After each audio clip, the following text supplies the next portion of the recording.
എന്തിനാ വന്നത്? ഹിറ്റ്ലറെ നാട് കടത്താനോ അതോ കല്ലെറിഞ്ഞു കൊല്ലാനോ? എല്ലാവരും കൂടെ എന്നെ ഇങ്ങനെ ശിക്ഷിക്കാൻ മാത്രം ഞാൻ എന്ത് തെറ്റാ ചെയ്തത്? നിങ്ങൾ ഒരുപാട് സ്നേഹിച്ചു പോയതോ? അല്ലെങ്കിൽ എന്റെയാണെന്ന് തെറ്റിദ്ധരിച്ച് എല്ലാവരെയും മാറോട് അടക്കി പിടിച്ച് വളർത്തിയതോ? മിണ്ടരുത്.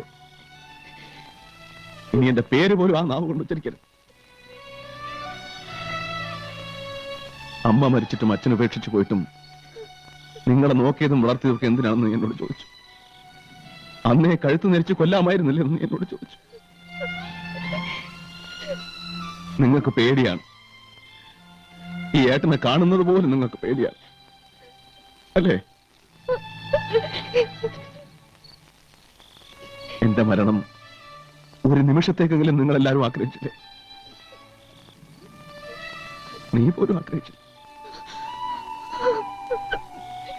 വേണ്ട, എനിക്ക് വേണ്ടി കരയാൻ പോലും ഇനി ഒരാൾക്ക് അവകാശമില്ല. ഒരു ബന്ധത്തിന്റെയും കഴിഞ്ഞാൽ എന്റെ മേലില്ല. ഞാൻ തനിച്ചാണിപ്പോ. എങ്ങനെ എവിടെ എനിക്ക് ജീവിക്കാം? ഒരാളും എന്നെ തേടി വരില്ല, വരാൻ പാടില്ല.